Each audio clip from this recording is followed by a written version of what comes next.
right, Dan Campbell says that Jameson Williams probably will never be an elite pass catcher, but he'd be just fine with speed. The more and more they talk about this kid, man, the more and more stuff I hear about this kid, man, it's just like, man. And I look here, I'm a fan of Jameson Williams. I support him. Y'all know I've been supporting him. But the more and more you hear and you think about the capital and the things they put into this kid, the more and more it seemed like a motherfucking mistake drafting him. I think they put this kid under immense pressure coming to Detroit. Matter of fact, moving up to get him in the draft, coming off an ACL injury, right? You look at what Christian Watson did last year, which is not a fair fight. It's like bringing your hands to a gunfight. It's like playing, 007 and you ain't got no gun and your opponents all got guns. You know what I'm saying? You could have got stayed where they was at around there or whatever, or drafted Johan Dotson.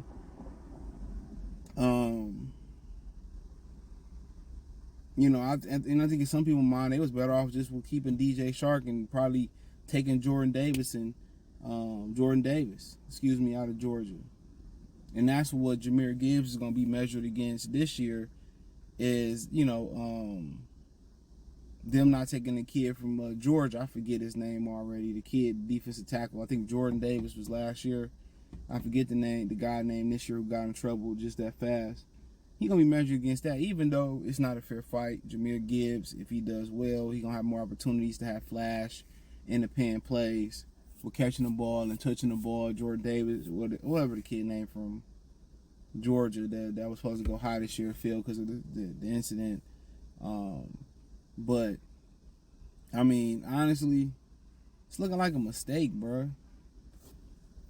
You drafted somebody who can't catch, that's a problem. No matter how much speed you got, and then a fun fact that was pointed out in the free press was that he had more drops last season than catches. He had 1 catch in the last 6 games and 3 drops.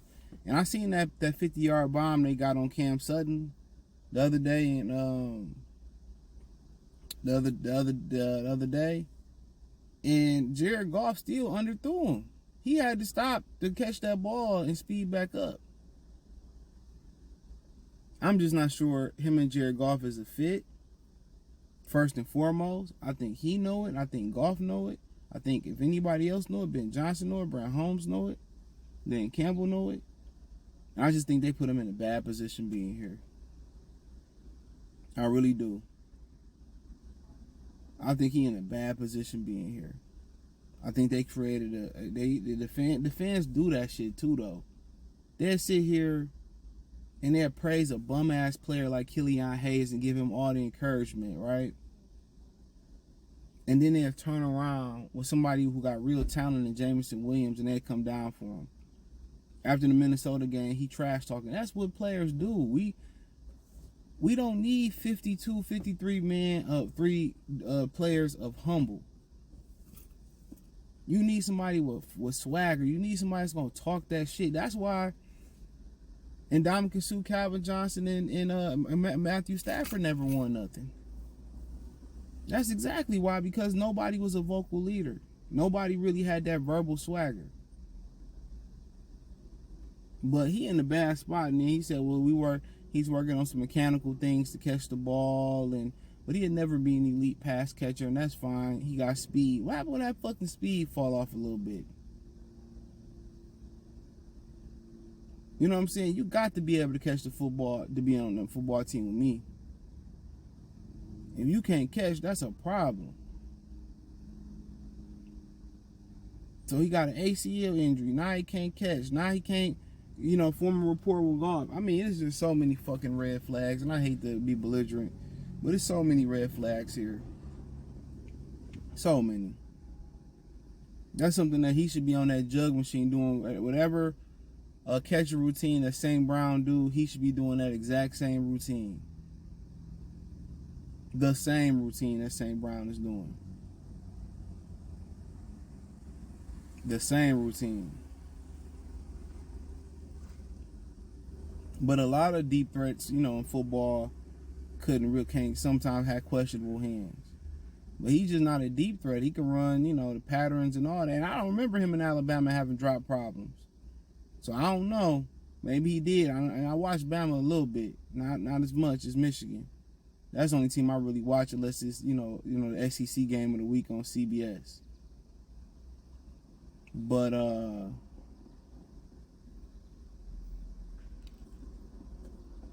mean, so be it. I mean, yeah, that's the number one thing you should work on. So you got to come back from a leg injury. You got to fight the fans. You got to fight perception. Hardy a really good dude and a philanthropist for real. You know, he's actually a good dude and do a lot of stuff in the community that you won't catch on camera. I'll just say that.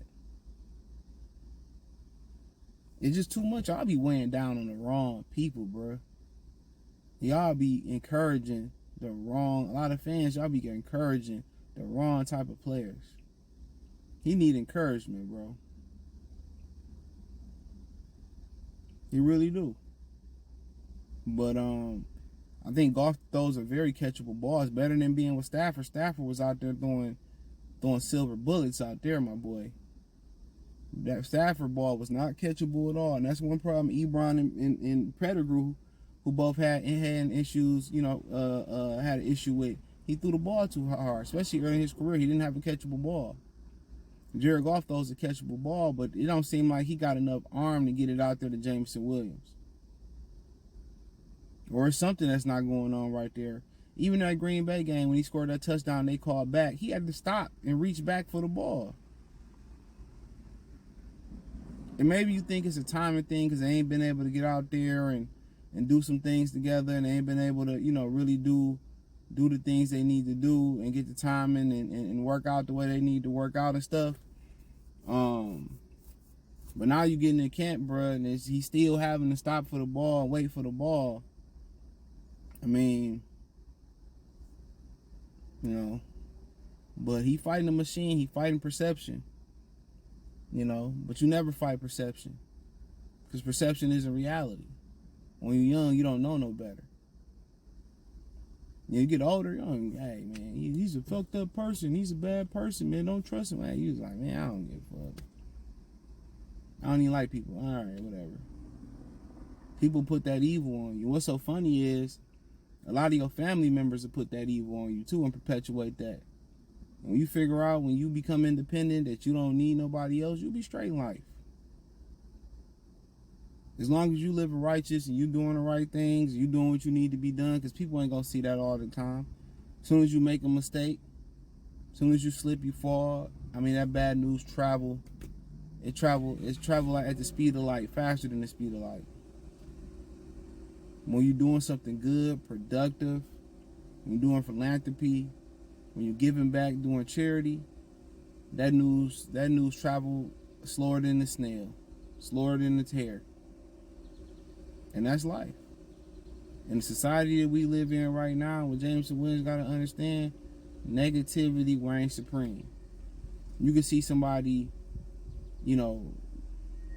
giving back to the community, and that video have 5 shares and 10 likes in an hour. You see somebody getting whooped on and jumped and beat on and stumped out, it'll have 1 billion shares and 1 billion views within an hour. And now that's why you see on the news now they have one little segment where somebody do something good with 1,000 clips of negativity. That's why I don't watch the news. So, every time some negative things came out about Jameson Williams during his training camp, the Lions PR team, which won an award, they would turn around and show something positive.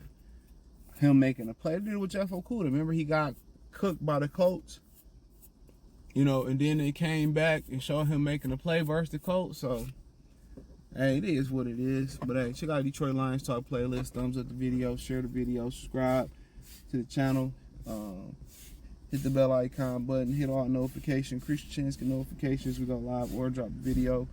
Let me know what you girls and guys think in the comment section. Hit the link tree, find me on Twitter, Instagram, Spotify, Anchor, Cash App, Venmo, PayPal. Appreciate the love and support. Peace.